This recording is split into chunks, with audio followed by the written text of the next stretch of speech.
السلام عليكم ورحمة الله وبركاته. أعوذ بالله من الشيطان الرجيم. بسم الله الرحمن الرحيم. الحمد لله رب العالمين والصلاة والسلام على أشرف المرسلين وعلى آله وصحبه الفائزين أما بعد. സ്നേഹം നിറഞ്ഞ ശ്രോതാക്കളെ, സഹോദരങ്ങളെ, കൂട്ടുകാരെ, ഞാൻ ഇന്ന് നിങ്ങളുമായി സംവദിക്കാൻ പോകുന്ന വിഷയം പതിവിന് വിപരീതമായ വേറിട്ട ഒരു വിഷയമാണ്. അതായത് ആമസോൺ കാർഡ്. ഈ ഒരു പേര് കൂട്ടുകാരാകുന്ന നിങ്ങളെല്ലാവരും ഒരു പക്ഷേ കേട്ടിരിക്കും. പക്ഷേ ആ കാർഡിൻ്റെ ഉള്ളിൽ മറഞ്ഞു കിടക്കുന്ന രഹസ്യങ്ങൾ, അതിൻ്റെ അത്ഭുതങ്ങൾ എന്തൊക്കെയാണെന്ന് നമ്മളിൽ പലർക്കും അറിഞ്ഞുകൊള്ളണമെന്നില്ല. അപ്പോൾ അതുകൊണ്ട് തന്നെ ലോകത്തിലെ ഏറ്റവും വലിയതായിരിക്കുന്ന ആ ആമസോൺ കാർഡിൽ നടന്നതായിരിക്കുന്ന ഒരു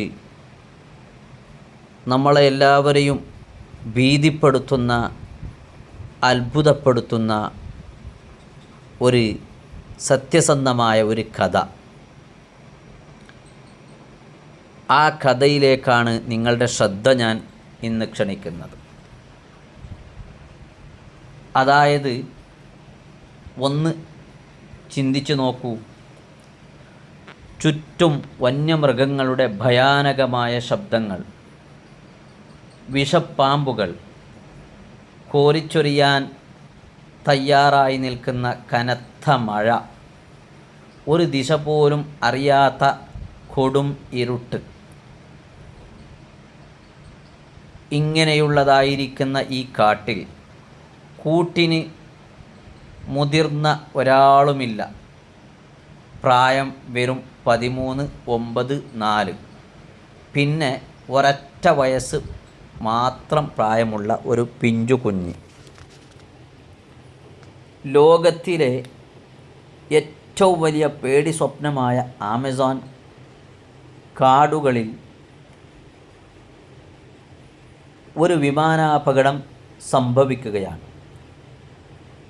ആ അപകടത്തിന് ശേഷം 40 ദിവസമാണ് ഈ പറയപ്പെട്ട ഈ പ്രായമുള്ള 4 കുരുന്നുകൾ മരണത്തോട് പൊരുതി ജീവിച്ചത്. അപ്പോൾ ഈ ഒരു സംഭവം, ഈ സത്യസന്ധമായ ഈ ഒരു കഥ മറ്റൊരു ചാനലിൽ ഞാൻ കണ്ടപ്പോൾ ഇതിൽ ഒരുപാട് ആലോചിക്കാനും ചിന്തിക്കാനും ഉള്ളതായി മനസ്സിലായപ്പോൾ അതൊന്ന് നിങ്ങളുമായി ഷെയർ ചെയ്യണമെന്നാണ് ഞാൻ ആഗ്രഹിച്ചത്. കാരണം ഇത് കേവലം ഒരു കഥയല്ല, മറിച്ച് മനുഷ്യ ചരിത്രത്തിൽ തന്നെ ഏറ്റവും വലിയ അത്ഭുതമാണ്. ഒരിക്കലും തോറ്റുകൊടുക്കാൻ മനസ്സില്ലാത്ത ആ പിഞ്ചുമക്കളുടെ നെഞ്ചിടുപ്പിൻ്റെ കഥ. അവരെങ്ങനെയാണ് ആ കാടിനെ തോൽപ്പിച്ചത് എന്നതിൻ്റെ അവിശ്വസനീയമായ യാഥാർത്ഥ്യം. അതൊന്ന് നമ്മൾ മനസ്സിലാക്കുകയും ആലോചിക്കുകയും ചെയ്യുമ്പോൾ ജഗന്യന്താവായ നമ്മുടെ സൃഷ്ടാവായ അള്ളാഹുവിൻ്റെ അത്ഭുതവും അവൻ്റെ കഴിവും തിരിച്ചറിയാനുള്ള ഒരു യഥാർത്ഥ സംഭവമാണ്, ഒരു കഥയാണ് ഇനി നിങ്ങൾ കാണാൻ പോകുന്നത്. കാരണം അള്ളാഹുവിൻ്റെ ഈ ഭൂമി ലോകത്ത്, അതുപോലെ ആകാശലോകത്തും ഒരുപാട് നമ്മളറിയാത്ത രഹസ്യങ്ങൾ മറഞ്ഞു കിടക്കുകയാണ്. ഒരുപാട് അത്ഭുതങ്ങൾ മറഞ്ഞു കിടക്കുകയാണ്. ആ അത്ഭുത രഹസ്യങ്ങളും ആ യാഥാർത്ഥ്യങ്ങളും അതിൽ ചിന്തിക്കുന്ന മനുഷ്യർക്ക് ഒരുപാട് പാഠമുണ്ട്, ഒരുപാട് പഠിക്കാനുണ്ട്. അതൊക്കെയും പഠിച്ച് നമ്മൾ അതിലൂടെ സഞ്ചരിക്കുമ്പോൾ നമ്മുടെ സൃഷ്ടാവിൻ്റെ കഴിവും അവൻ്റെ സൃഷ്ടിപ്പിൻ്റെ അത്ഭുതങ്ങളും നമുക്ക് മനസ്സിലാക്കിയെടുക്കാൻ സാധിക്കും. പരിശുദ്ധ ഖുർആൻ തന്നെ നമ്മളോട് പലയിടത്തും ഇത്തരം അള്ളാഹുവിൻ്റെ സൃഷ്ടികളിൽ ചിന്തിക്കാൻ വേണ്ടി നമ്മളോട് ആജ്ഞാപിക്കുകയാണ്. കാരണം ആ ചിന്തയിലൂടെ നമ്മുടെ സൃഷ്ടാവിൻ്റെ സൃഷ്ടിപ്പിനെ നമുക്ക് മനസ്സിലാക്കാനും അവൻ്റെ കഴിവിനെ നമുക്ക് തിരിച്ചറിയാനും സാധിക്കും. അതുകൊണ്ട് പ്രിയപ്പെട്ടവരെ, നമുക്ക് ആ കഥയിലേക്ക്, ആ മറ്റൊരു ചാനലിൽ വന്ന അത്ഭുതകരമായ ആ സത്യസന്ധമായി നടന്ന ആ ഒരു കഥയിലേക്ക് കടക്കാം. എന്നിട്ട് അള്ളാഹുവിൻ്റെ കഴിവ് നമുക്ക് തിരിച്ചറിയാം. അള്ളാഹു നമ്മുടെ സൃഷ്ടാവായ റബ്ബിനെ തിരിച്ചറിഞ്ഞ് യഥാർത്ഥ അവൻ്റെ അടിമകളായി ജീവിക്കാൻ അള്ളാഹു നമുക്ക് തൗഫീക്ക് ചെയ്യട്ടെ. എൻ്റെ പേര് അനുരാഗ്. ഇന്ന് ഞാൻ നിങ്ങളോട് പറയാൻ പോകുന്നത് സെസ്ന 206 എന്ന വിമാനം തകർന്ന് കാട്ടിലകപ്പെട്ട് 40 ദിവസങ്ങൾ കാട്ടിൽ അതിജീവിച്ച 4 കുട്ടികളുടെ യഥാർത്ഥ കഥയാണ്. നമ്മളെല്ലാവരും കേട്ടിരിക്കേണ്ട കഥയാണ്. ലഭ്യമായ ഏറ്റവും പുതിയ വിവരങ്ങളുടെ അടിസ്ഥാനത്തിലാണ് ഈ വീഡിയോ നിങ്ങളിലേക്ക് എത്തിക്കുന്നത്. പറ്റുന്നവരെല്ലാം ഈ വീഡിയോ ഒന്ന് ലൈക്ക് ചെയ്യൂ. നമുക്ക് നേരെ കഥയിലേക്ക് പോവാം. 2023 മെയ് മാസം 1-ാം തീയതി മഗ്ദലന മുക്കോട്ടോയ് എന്ന് പറയുന്ന സ്ത്രീയും അവരുടെ 4 കുട്ടികളും ഒരു യാത്ര പോകാൻ വേണ്ടി തയ്യാറെടുക്കുകയാണ്. അവരുടെ ലക്ഷ്യം ബ്രസീലിലെ സാവോ പോളോയിലെ അരാരാക്വാര എന്ന് പറയുന്ന സ്ഥലത്ത് നിന്നും കൊളംബിയയിലെ സാൻജോസിലേക്ക് യാത്ര പോവുക എന്നുള്ളതായിരുന്നു. കരമാർഗമുള്ള യാത്ര കുറച്ച് കഠിനമായതുകൊണ്ട് അവിടെയെല്ലാം എളുപ്പത്തിൽ സ്വീകരിക്കുന്ന വഴി ടാക്സി പോലുള്ള ചെറു വിമാനങ്ങളിൽ യാത്ര ചെയ്യുക എന്നുള്ളതാണ്. 8-10 പേർക്ക് മാത്രം യാത്ര ചെയ്യാൻ സാധിക്കുന്ന രീതിയിലുള്ള ചെറിയ വിമാനങ്ങളിലുള്ള യാത്ര. സെസ്ന 206 എന്ന അത്തരത്തിലൊരു ചെറിയ വിമാനത്തിലായിരുന്നു ഇവർ യാത്ര ആരംഭിച്ചത്. ഈ കുടുംബത്തെ കൂടാതെ ഒരു പൈലറ്റും ഒരു കോ പൈലറ്റും വിമാനത്തിലുണ്ടായിരുന്നു. വിമാനം സ്വാഭാവികമായി പറന്നുയരുന്നു. യാത്ര കുറച്ച് മുന്നോട്ട് പോയ സമയത്ത് വിമാനത്തിൻ്റെ എഞ്ചിന് ഒരു തകരാറുള്ളതായി പൈലറ്റിന് ബോധ്യപ്പെടുകയാണ്. പൈലറ്റ് വളരെ പെട്ടെന്ന് തന്നെ ഈ വിവരം എയർ ട്രാഫിക് കൺട്രോളിനെ അറിയിക്കുന്നു. എന്നാൽ അധിക സമയമൊന്നും കിട്ടിയില്ല. വിമാനം തകർന്ന് താഴേക്ക് പതിക്കുകയാണ്. അല്ലെങ്കിൽ അങ്ങനെ പതിച്ചു എന്നാണ് എയർ ട്രാഫിക് കൺട്രോളിന് മനസ്സിലാവുന്നത്. കാരണം റഡാറിൽ നിന്ന് പെട്ടെന്ന് ഈ വിമാനം അപ്രത്യക്ഷമാവുന്നു. സാധാരണ നമ്മൾ യാത്ര ചെയ്യുന്ന വിമാനത്തിനാണ് ഇങ്ങനെ എഞ്ചിൻ തകരാറ് വരുന്നതെങ്കിൽ എന്താണ് സംഭവിക്കുക? വിമാനം ഉടനെ താഴോട്ടൊന്നും വീഴില്ല. വിമാനത്തിന് 2 എഞ്ചിൻ ഉണ്ടാവും എന്ന് നമുക്കറിയാം.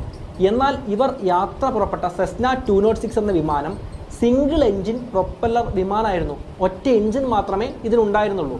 അതുകൊണ്ട് തന്നെ ആ എഞ്ചിൻ തകരാറിലായതുകൊണ്ട് വിമാനം ഉടനെ താഴേക്ക് പതിക്കുകയാണ്. വിമാനത്തിന് പിന്നെ എന്ത് സംഭവിച്ചു എന്നതിനെക്കുറിച്ച് യാതൊരു അറിവും എയർ ട്രാഫിക് കൺട്രോളിന് ലഭിക്കുന്നില്ല.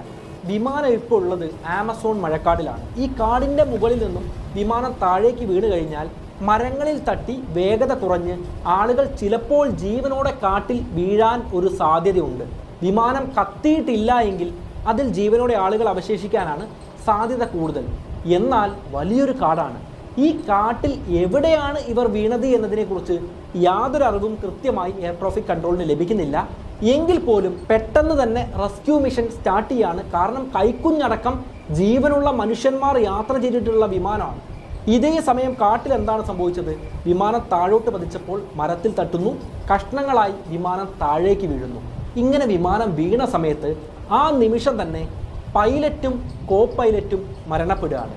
മഗ്ദലന മുക്കൂട്ടോയ് എന്ന് പറയുന്ന ഈ കുട്ടികളുടെ അമ്മ ജീവനോടെ നിലത്ത് വീഴുന്നുണ്ട് എങ്കിലും അനങ്ങാൻ പറ്റാത്ത അവസ്ഥയിലായിരുന്നു ആ സമയത്ത് അമ്മയുണ്ടായിരുന്നത്. 4 കുട്ടികൾക്കും പക്ഷേ വലിയ പരിക്കൊന്നും സംഭവിക്കുന്നില്ല. ഈ കുട്ടികൾ അത്രത്തോളം വലിയ കുട്ടികളൊന്നുമല്ല. 13 വയസ്സ് മാത്രം പ്രായമുണ്ടായിരുന്ന ലെസ്ലി എന്ന കുട്ടിക്കായിരുന്നു കൂട്ടത്തിൽ ഏറ്റവും പ്രായമുണ്ടായിരുന്നത്. അനുജത്തിയെ നോക്കുകയാണെങ്കിൽ 9 വയസ്സ് മാത്രമാണ് പ്രായം. പിന്നീടുള്ള അനിയനെ നോക്കുകയാണെങ്കിൽ 4 വയസ്സ് മാത്രമാണ് പ്രായം. അതൊന്നും കൂടാതെ 11 മാസം മാത്രം പ്രായമുള്ള ക്രിസ്റ്റീൻ എന്ന കൈക്കുഞ്ഞും ഇവരുടെ കൂടെ ഉണ്ടായിരുന്നു. നമ്മൾ ശ്രദ്ധിക്കണം, ആമസോൺ മഴക്കാടിൽ ഒരു വിമാനം തകർന്നകപ്പെട്ട് ജീവനോടെ അവശേഷിക്കുന്നത് ഒരമ്മയും 4 കുട്ടികളും മാത്രമാണ്. ഇതിൽ അമ്മയ്ക്ക് ഗുരുതരമായി പരിക്കേറ്റിട്ടുമുണ്ട്. ഇനി എന്താണ് ചെയ്യുക എന്നറിയാതെ ഈ കുട്ടികൾ കാട്ടിൽ നിൽക്കുകയാണ്. ഗവൺമെൻറ് കാര്യങ്ങളെ വളരെ സീരിയസ് ആയിട്ട് എടുത്തതുകൊണ്ട് ഓപ്പറേഷൻ ഹോപ്പ് അല്ലെങ്കിൽ പ്രതീക്ഷ എന്നെല്ലാം പേരിട്ടുകൊണ്ട് ഒരു ഓപ്പറേഷൻ ആരംഭിക്കുകയാണ്. ലക്ഷ്യമെന്ന് പറയുന്നത് ജീവനോടെ ഈ വിമാനത്തിൽ ആരെങ്കിലും അവശേഷിക്കുന്നുണ്ടെങ്കിൽ ആമസോൺ കാട്ടിൽ നിന്ന് അവരെ പരിക്കൊന്നും പറ്റാതെ തന്നെ പുറത്തെത്തിക്കേണ്ടതാണ്. ഇതാണ് ദൗത്യം. ഓപ്പറേഷൻ ഹോപ്പ് എന്ന് പേരിട്ട ഈ ദൗത്യത്തിൽ ജനങ്ങളും പട്ടാളവും ഒരുപോലെ പങ്കെടുക്കുകയാണ്. പട്ടാളക്കാരായ 150ഓളം പേർ ഈ ദൗത്യത്തിൽ പങ്കെടുക്കുന്നുണ്ട്. അതിൽ സ്പെഷ്യൽ ഫോഴ്സ് സൈനികരും ഉൾപ്പെടുന്നു. തദ്ദേശീയരായ കാടുമായി കൂടുതൽ ബന്ധമുണ്ടായിരുന്ന ജനങ്ങൾ ഏതാണ്ട് 200ഓളം പേർ ഈ ദൗത്യത്തിൽ അണിനിരക്കുകയാണ്. അതൊന്നും കൂടാതെ ഇത്തരത്തിലുള്ള ദൗത്യങ്ങൾക്ക് പ്രത്യേകമായി പരിശീലനം നേടിയ 10ഓളം ബെൽജിയൻ ഷെപ്പേർഡ് നായ്ക്കളും ഈ ദൗത്യത്തിൽ ഇവരുടെ കൂടെ കൂടുകയാണ്. എന്നാൽ എത്ര ശക്തമായി അന്വേഷിച്ചിട്ടും പട്ടാളക്കാർക്കും മൃഗങ്ങൾക്കും ജനങ്ങൾക്കും ഒന്നും തന്നെ ഈ കുട്ടികളെ കണ്ടെത്താൻ സാധിക്കുന്നില്ല. നിരന്തരമായ തിരച്ചിലിനൊടുവിൽ പക്ഷേ മെയ് 16-ാം തീയതി ഈ ഒരു അപകടം നടന്ന് 16 ദിവസങ്ങൾക്ക് ശേഷം 2 ആഴ്ച പിന്നിട്ട് കഴിഞ്ഞപ്പോൾ പൊട്ടിയ വിമാനത്തിന്റെ അവശിഷ്ടങ്ങൾ ഈ റെസ്ക്യൂ ടീം അംഗങ്ങൾക്ക് കണ്ടെത്താൻ സാധിക്കുകയാണ്. അവിടെ അടുത്തായി തന്നെ പൈലറ്റിന്റെയും കോ പൈലറ്റിന്റെയും ഈ കുട്ടികളുടെ അമ്മയുടെയും മൃതദേഹങ്ങളും ഇവർ കണ്ടെത്തുകയാണ്. എന്നാൽ കുട്ടികളെ കണ്ടെത്താൻ ഇവർക്ക് സാധിക്കുന്നില്ല. കുട്ടികളുടെ കുറച്ച് കാൽപ്പാടുകളെല്ലാം ഇവർ കാണുന്നുണ്ട്. കാരണം കുട്ടികൾ ഇവിടെ നിന്നും എങ്ങോട്ടോ പോയിട്ടുണ്ട്. എങ്ങോട്ടാണെന്ന് കൃത്യമായി തിരിച്ചറിയാൻ സാധിക്കുന്നില്ല. എന്നാൽ ഈ വിമാനം കിട്ടിയ ഈ സ്ഥലമുണ്ടല്ലോ, അത് നിസ്സാരമായ ഒരു സ്ഥലമായിരുന്നില്ല. ആമസോൺ മഴക്കാടിൻ്റെ തന്നെ ഏറ്റവും ഡെൻസായിട്ടുള്ള ഏറ്റവും കട്ടി കൂടിയ കാടിൻ്റെ ഭാഗമായിരുന്നു അത്. 8ഓളം രാജ്യങ്ങളായി പരന്നു കിടക്കുന്ന ഈ ആമസോൺ മഴക്കാടിൻ്റെ 10% ഭാഗമാണ് കൊളംബിയ എന്ന് പറയുന്ന ലാറ്റിൻ അമേരിക്കൻ രാജ്യത്തുള്ളത്. അവിടെയുള്ള വനത്തിൻ്റെ തന്നെ ഏറ്റവും കട്ടി കൂടിയതും അപകടകരമായതുമായ ഭാഗത്താണ് ഈ വിമാനം പൊട്ടി വീണിട്ടുള്ളത്. കുട്ടികൾ ജീവനോടെ ഈ കാടിനെ അതിജീവിക്കുമോ എന്ന് പോലും സുരക്ഷാ ദൗത്യം നടത്തുന്ന ആളുകൾ ആശങ്കപ്പെടുന്ന ഒരു സമയമാണ് അപ്പോഴുണ്ടായത്. കാരണം വേറെയൊന്നുമല്ല, ഈ കാട് അപകടമാവാനുള്ള ഏറ്റവും വലിയ കാരണം ആ കാട്ടിൽ ജാഗ്വാറുകൾ എന്നറിയപ്പെടുന്ന മാർജാര വംശത്തിലെ അംഗങ്ങൾ ഉണ്ടായിരുന്നു. ഈ ജാഗ്വാറുകളെ കുറിച്ച് ഒരു പക്ഷെ കേട്ടിട്ടുണ്ടാവും. കണ്ടാൽ നമ്മുടെ പുള്ളിപ്പുലിയെ പോലെ ഇരിക്കും. എന്നാൽ കടുവയിലും സിംഹത്തിലും അധികം ബൈറ്റ് ഫോഴ്സ് ഉള്ള ജീവികളാണ്. ഈ കടുവയും സിംഹവും ഒക്കെ ആളുകളെ കടിക്കുന്നത് കഴുത്തിലാണ്. കാരണം അവരുടെ ശക്തി അതിനനുസരിച്ചുള്ളതാണ്. കഴുത്ത് കടിച്ചുകൊണ്ടാണ് ആളുകളെ വകവരുത്തുക. എന്നാൽ ജാഗ്വാറുകൾ നേരിട്ട് തലയെയാണ് ആക്രമിക്കുക. തലയോട്ടി കടിച്ചു പൊട്ടിക്കാൻ വളരെ നിസാരമായി സാധിക്കുന്ന തരത്തിലുള്ള ബൈറ്റ് ഫോഴ്സ് ഉള്ള ശക്തരായിട്ടുള്ള ജീവികളാണ്. അവർ ധാരാളമായിട്ടുള്ള കാടുകളാണ്. അതുകൂടാതെ ഇരുട്ടിൽ പതിയിരുന്ന് മനുഷ്യരെ പോലും ആക്രമിച്ച് കീഴ്പ്പെടുത്തുന്ന പ്യൂമ എന്ന കാട്ടുപൂച്ചകളും ധാരാളമായിട്ടുള്ള കാടാണ്. ഓപ്പറേഷൻ ഹോപ്പ് എന്ന് പേരിട്ട ഈ സുരക്ഷാ ദൗത്യം ആരംഭിച്ച് 2 ആഴ്ച പിന്നിട്ടിട്ടും കുട്ടികളെ കണ്ടെത്താൻ സാധിക്കുന്നില്ല. പക്ഷെ ഹെലികോപ്റ്ററുകളിൽ എവിടെയാണ് ഇവരുണ്ടാവുക എന്ന ഏകദേശ ധാരണ വെച്ച് അന്വേഷണം നടക്കുന്നുണ്ട്. പക്ഷെ ഞാൻ പറഞ്ഞു കഴിഞ്ഞു, ഏറ്റവും കട്ടി കൂടിയ കാടാണ്. സൂര്യപ്രകാശം പോലും താഴെ പതിക്കുമോ എന്ന കാര്യം സംശയമാണ്. അത്രത്തോളം തിക്കായിട്ടുള്ള കാടാണ്.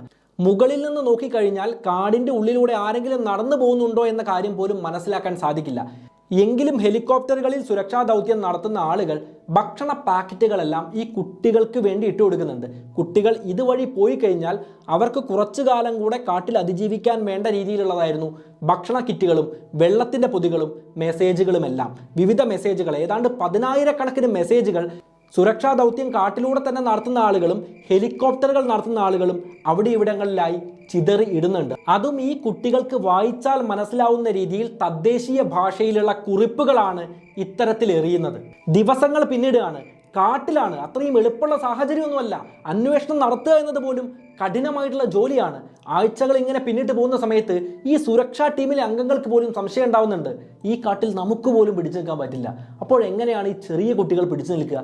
അതുകൊണ്ട് സുരക്ഷാ ദൗത്യം അവസാനിപ്പിച്ചാലോ എന്ന് പോലും പലരും മനസ്സിൽ കരുതുന്നു. പക്ഷേ ഈ ടീമിൻ്റെ നേതൃസ്ഥാനത്തുണ്ടായിരുന്ന പല ആളുകളും വലിയ രീതിയിൽ ശുഭാപ്തി വിശ്വാസമുള്ള ആളുകളായിരുന്നു. ഈ ഓപ്പറേഷൻ്റെ പേര് തന്നെ ഓപ്പറേഷൻ ഹോപ്പ് എന്നായിരുന്നല്ലോ.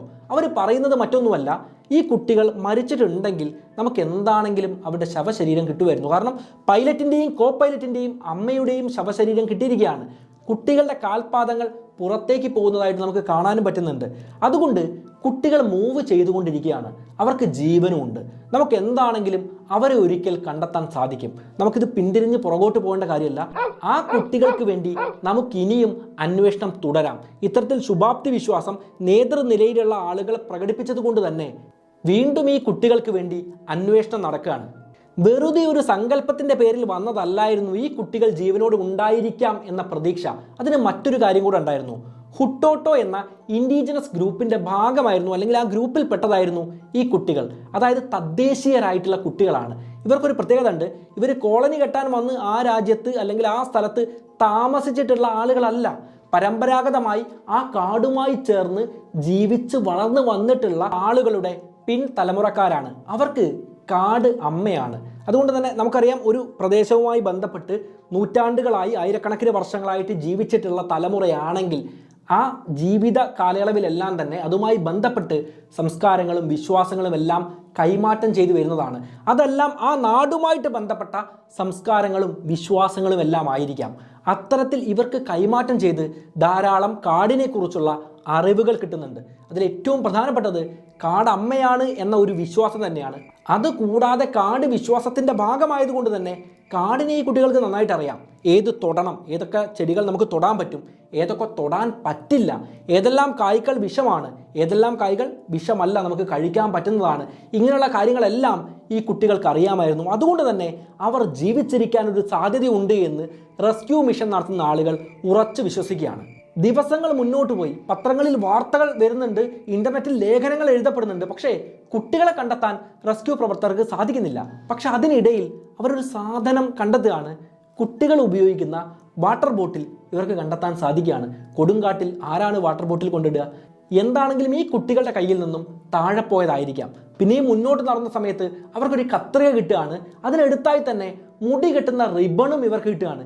ഈ കുട്ടികൾ ഇതുവഴി പോയിട്ടുണ്ടാവാം, അവർ ഉറപ്പിക്കുകയാണ്. വലിയ രീതിയിലുള്ള ഒരു പ്രതീക്ഷ തന്നെ റെസ്ക്യൂ ടീം അംഗങ്ങൾക്ക് ലഭിക്കുന്നു.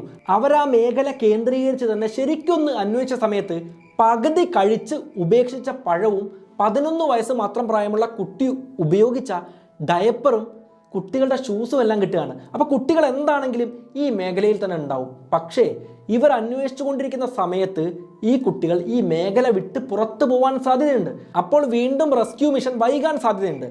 ഈ സമയത്ത് റെസ്ക്യൂ പ്രവർത്തകർ ഒരു ബുദ്ധി കാണിക്കുകയാണ്. ഹുട്ടോട്ടോ ഇൻഡിജിനസ് ഗ്രൂപ്പിൽ തന്നെയാണല്ലോ ഇവരുടെ മുത്തശ്ശി ഉള്ളത്. അപ്പോൾ ഈ മുത്തശ്ശിക്ക് ഇവരുടെ ഭാഷകൾ അറിയാം. ഈ മുത്തശ്ശിയുടെ ശബ്ദം ഉപയോഗിച്ച് കുട്ടികളെ ഇനി എങ്ങോട്ടും പോകരുത്, എവിടെയാണോ ഉള്ളത് അവിടെ തന്നെ നിൽക്കുക, ഞങ്ങൾ നിങ്ങളെ വന്ന് രക്ഷിക്കുന്നതാണ് എന്ന രീതിയിൽ ഉറക്കെ ശബ്ദം പ്ലേ ചെയ്ത് കേൾപ്പിക്കുകയാണ്. ഈ കുട്ടിയുടെ മുത്തശ്ശനും മുത്തശ്ശിയും ഒക്കെ ഈ ഒരു ഇൻഡിജിനസ് ഗ്രൂപ്പിൽപ്പെട്ട ആളുകളായതുകൊണ്ട് അവർക്ക് ഈ കാടുമായി ബന്ധപ്പെട്ട വിശ്വാസങ്ങൾ നല്ല രീതിയിൽ ഉണ്ടായിരുന്നു. അതുകൂടാതെ ഈ മുത്തശ്ശിയും മുത്തശ്ശനും ഒക്കെ ആണല്ലോ അടുത്ത തലമുറകളിലേക്ക് സംസ്കാരം പൊതുവെ പകർന്നു കൊടുക്കുന്നത്. ആ രീതിയിൽ ഇവരുമായി ബന്ധപ്പെട്ട ആചാരങ്ങളും വിശ്വാസങ്ങളും എല്ലാം ഈ കുട്ടികൾക്ക് ഈ മുത്തശ്ശിയും മുത്തശ്ശനും പറഞ്ഞു കൊടുത്തിരുന്നു. അതിൽ പ്രധാനപ്പെട്ടത് നീന്തൽ പഠിപ്പിക്കുക, കാട്ടിൽ ചെറിയ രീതിയിൽ വേട്ടയാടാൻ പഠിപ്പിക്കുക, കാട്ടിലെ കായ്കളും കനികളും ഏതെല്ലാം ഭക്ഷിക്കാം, ഏതെല്ലാം ഭക്ഷിക്കരുത്, കാടിനെ എങ്ങനെ സമീപിക്കണം, ഇങ്ങനെയുള്ള കാര്യങ്ങളെല്ലാം പറഞ്ഞു കൊടുക്കുക എന്നുള്ളതായിരുന്നു. എന്താണെങ്കിലും അത് മറ്റൊരു കാര്യമാണ്. റെസ്ക്യൂ പ്രവർത്തകരുടെ കയ്യിൽ എന്തായാലും ഈ മുത്തശ്ശിയുടെ റെക്കോർഡ് ചെയ്ത വോയിസ് ഉണ്ട്. കുട്ടികളെ എങ്ങോട്ടും പോകരുത്, അവിടെ തന്നെ നിൽക്കൂ എന്ന രീതിയിലുള്ള ആ വോയിസ് ഉറക്കെ പ്ലേ ചെയ്ത് കേൾപ്പിക്കുന്നു. അങ്ങനെ എന്തായാലും 40 ദിവസം പിന്നിട്ട സമയത്ത് ഈ കുട്ടികളെ കണ്ടെത്താൻ റെസ്ക്യൂ ടീം അംഗങ്ങൾക്ക് സാധിക്കുകയാണ്. പട്ടാളക്കാർ എന്തെങ്കിലും ദൗത്യം ചെയ്യുന്ന സമയത്ത് അവർക്ക് പ്രത്യേക കോഡ് ഭാഷകൾ ഉണ്ടാവാറുണ്ട്. ഈ കുട്ടികളിൽ ഒരാളെ ജീവനോടെ കണ്ടെത്തി കഴിഞ്ഞാൽ മിറാക്കിൾ എന്ന് പറയണം എന്നതായിരുന്നു കോഡ്. അതായത് അത്ഭുതം എന്ന് പറയണം എന്നതായിരുന്നു ആ കോഡ്. ഈ കുട്ടികളെ കണ്ടെത്തുന്ന സമയത്ത് മിറാക്കിൾ മിറാക്കിൾ മിറാക്കിൾ മിറാക്കിൾ എന്നാണ് പറയുന്നത്. അതായത് ജീവനോടെ കാട്ടിൽ അവശേഷിച്ച 4 കുട്ടികളെയും ജീവനോടെ കണ്ടെത്താൻ ഈ പട്ടാളക്കാർക്ക് സാധിച്ചിരിക്കുന്നു. 13 വയസ്സുകാരി ലെസ്ലി ഒരമ്മയെപ്പോലെ ഈ 11 മാസം പ്രായമുള്ള കുട്ടിയെ എടുത്തു നിൽക്കുന്ന രീതിയിലായിരുന്നു ഈ റെസ്ക്യൂ പ്രവർത്തകർക്ക് കാണാൻ സാധിച്ചത്. അമ്മ വീട്ടിലില്ലാതിരിക്കുന്ന സമയങ്ങളിൽ ഈ കുട്ടിയെ നോക്കുന്ന ചുമതലയെല്ലാം ലെസ്ലിക്ക് ആയതുകൊണ്ട് ഒരു കൈക്കുഞ്ഞിനെ എങ്ങനെ പരിചരിക്കാം എന്നതിനെക്കുറിച്ചുള്ള എല്ലാ വിവരങ്ങളും ഈ കുട്ടിക്ക് അറിയാമായിരുന്നു. അതുതന്നെ ആയിരിക്കാം ഒരുപക്ഷെ കാട്ടിലും ഈ ചെറിയ കുട്ടിയെ നല്ല രീതിയിൽ നോക്കാൻ ചേച്ചിക്ക് സാധിച്ചത്. ലെസ്ലിയുടെ ബാഗ് പരിശോധിച്ച സമയത്തും ഈ പട്ടാളക്കാർക്ക് അത്ഭുതം ഉണ്ടാവുന്നുണ്ട്. കാരണം വേറെയൊന്നുമല്ല, ഈ ബാഗിൽ ഒരു ടോർച്ച് ഉണ്ടായിരുന്നു, 2 എക്സ്ട്രാ ബാറ്ററികൾ ഉണ്ടായിരുന്നു, ക്യാമ്പ് ചെയ്യാനുള്ള സംവിധാനം ഉണ്ടായിരുന്നു, ടെൻ്റ് അടിക്കാനുള്ള കാര്യങ്ങളെല്ലാം തന്നെ ഈ ബാഗിൽ ഉണ്ടായിരുന്നു. 2 മൊബൈൽ ഫോണും ഒരു സ്പീക്കറും എല്ലാം ഈ കുട്ടി ബാഗിൽ കൊണ്ടു നടന്നിരുന്നു. അതെന്താണെങ്കിലും ഈ കാട്ടിൽ ഇവരെ അതിജീവനത്തിന് വേണ്ടി സഹായിച്ചിട്ടുണ്ടാവും. ഫോണിൽ റേഞ്ച് ഉണ്ടെങ്കിൽ നമുക്ക് വിളിച്ചു പറയാൻ പറ്റുന്നതാണ്. പക്ഷേ ആമസോൺ കാടിൻ്റെ ഉൾവശമല്ലേ, റേഞ്ച് കിട്ടാൻ സാധ്യതയില്ല. അതുകൊണ്ട് തന്നെ ആ മൊബൈൽ ഉപയോഗിക്കാൻ ഈ കുട്ടിക്ക് സാധിച്ചിട്ടുണ്ടാവില്ല. ഈ കുട്ടികളെ കണ്ടെത്തുന്ന സമയത്ത് കരഞ്ഞുകൊണ്ട് അമ്മ മരിച്ചു എന്ന വിവരം ഇവർ റെസ്ക്യൂ പ്രവർത്തകരെ അറിയിച്ചു എന്നും 4 ദിവസത്തോളം അമ്മയ്ക്ക് ജീവൻ ഉണ്ടായിരുന്നു എന്നും മീഡിയാസ് റിപ്പോർട്ട് ചെയ്യുന്നുണ്ട്. പക്ഷേ ഈ കുട്ടികൾ ഇതുവരെ മാധ്യമങ്ങളോട് സംസാരിക്കാൻ തയ്യാറായിട്ടില്ല. അവരുടെ വായിൽ നിന്നും ഒരുപാട് രഹസ്യങ്ങൾ പുറത്തു വരാൻ സാധ്യതയുണ്ട്. പക്ഷേ കുട്ടികളല്ലേ, കാട്ടിൽ 40 ദിവസത്തോളം കുറച്ച് ഭക്ഷണവും കുറച്ച് വെള്ളവും കഴിച്ച് അതിജീവിച്ചിട്ടുള്ള കുട്ടികളാണല്ലോ. ഇപ്പം മാൽന്യൂട്രീഷൻ ഇവർക്കുണ്ട്, ഒരുപാട് ഇൻസെക്റ്റുകൾ ആക്രമിച്ച് മുറിപ്പാടുകളെല്ലാം ശരീരത്തിലുണ്ട്, ആരോഗ്യം വളരെ ക്ഷയിച്ചിരിക്കുകയാണ്. അമ്മയുടെ മരണം കൺമുന്നിൽ കണ്ടിട്ടുള്ള കുട്ടികളാണ്. ഇത്രയും വലിയ അപകടത്തെ നേരിട്ട് അനുഭവിച്ച് അതിജീവിച്ച കുട്ടികളാണ്. അവർക്ക് ശാരീരികവും മാനസികവുമായിട്ടുള്ള ചികിത്സ ആവശ്യമാണ്. അതുകൊണ്ട് ആ ചികിത്സയ്ക്ക് ശേഷം മാത്രമേ അവരെന്താണ് പറയുന്നത് എന്ന കാര്യം നമുക്കറിയാൻ വേണ്ടി സാധിക്കുകയുള്ളൂ. എന്താണെങ്കിലും ഈ കുട്ടികളെ കാട്ടിൽ നിന്ന് കണ്ടെത്തിയ സമയത്ത് കാട്ടിൽ വിമാനം ഇറക്കാനോ ഹെലികോപ്റ്റർ ഇറക്കാനോ ഉള്ള സൗകര്യമില്ല. മുൻപ് പറഞ്ഞതുപോലെ ഏറ്റവും തിക്കായിട്ടുള്ള വനത്തിൻ്റെ മേഖലയിൽ നിന്നാണ് ഇവരെ കണ്ടെത്തുന്നത്. വിമാനം എവിടെയാണോ വീണത് അവിടെ നിന്നും പടിഞ്ഞാറ് ഭാഗത്തേക്ക് 5 കിലോമീറ്റർ മാറി 40 ദിവസങ്ങൾ കഴിഞ്ഞിട്ടാണ് ഈ കുട്ടിയെ കണ്ടെത്താൻ റെസ്ക്യൂ മിഷൻ നടത്തിയ ആളുകൾക്ക് സാധിക്കുന്നത്. പിന്നീട് അവിടെ നിന്നും എയർലിഫ്റ്റ് നടത്തിയാണ് ഇവരെ ഹോസ്പിറ്റലിലേക്ക് കൊണ്ടുപോകുന്നത്.